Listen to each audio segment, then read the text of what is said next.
Halo guys, selamat datang kembali di channel Indo-Isu. Jika dulu selebriti hanya menghiasi layar kaca, sekarang mereka juga menghiasi kursi-kursi empuk di pemerintahan Presiden Prabowo. Pertanyaannya, apakah ini murni karena kompetensi atau hanya sekedar bagi-bagi jatah buat yang terkenal?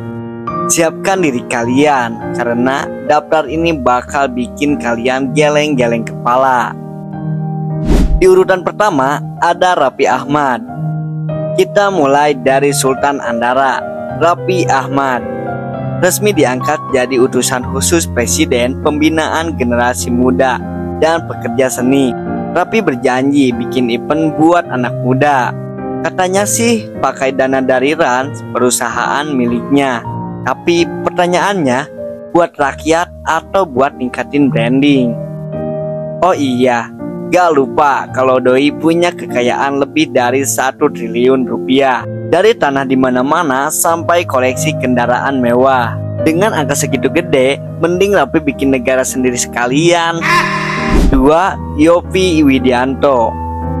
Selanjutnya ada Yovie Widianto yang diangkat sebagai staf khusus Presiden bidang ekonomi kreatif. Memang sih kiprahnya di musik nggak diragukan lagi. Tapi apakah itu cukup buat menangani kebijakan ekonomi kreatif negara? Belum lagi harta kekayaannya yang masih jadi misteri. Jangan-jangan selama ini dia nggak cuma main piano, tapi juga main saham. 3. Gita Anjani. Berikutnya ada Gita Anjani yang diangkat sebagai utusan khusus Presiden bidang pariwisata.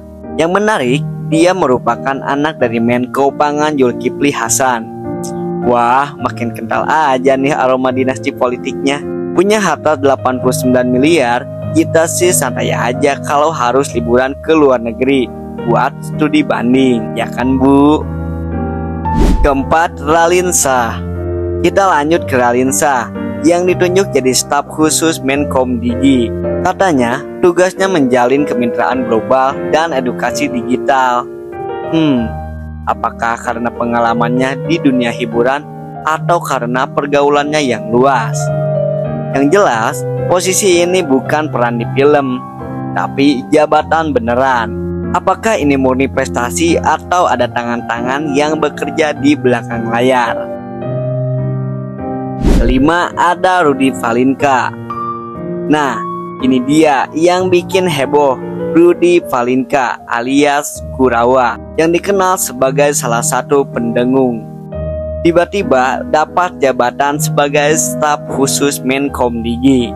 Publik pun langsung berspekulasi, apakah ini balas jasa atas kerja kerasnya di media sosial atau kebetulan semata? Yang jelas, rakyat nggak sebodoh itu buat nggak curiga.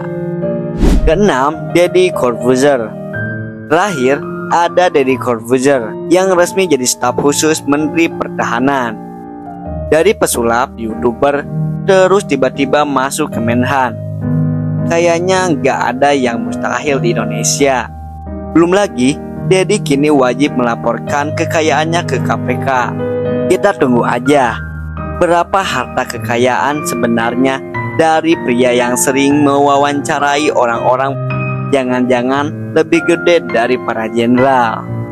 Begitulah nasib negeri ini guys. Ternyata kalau mau dapat jabatan di pemerintahan, gak perlu punya pengalaman di bidangnya, cukup terkenal aja. Mungkin sebentar lagi kita bakal lihat TikToker, selebgram, atau bahkan gamer dapat posisi menteri. Siapa tahu kan, politik Indonesia selalu penuh kejutan. Buat kalian yang mau nambahin boleh ketik di kolom komentar ya. Jangan lupa like dan subscribe channel Indo-Isu agar kalian bisa menyaksikan berita menarik lainnya. Sampai jumpa di video berikutnya.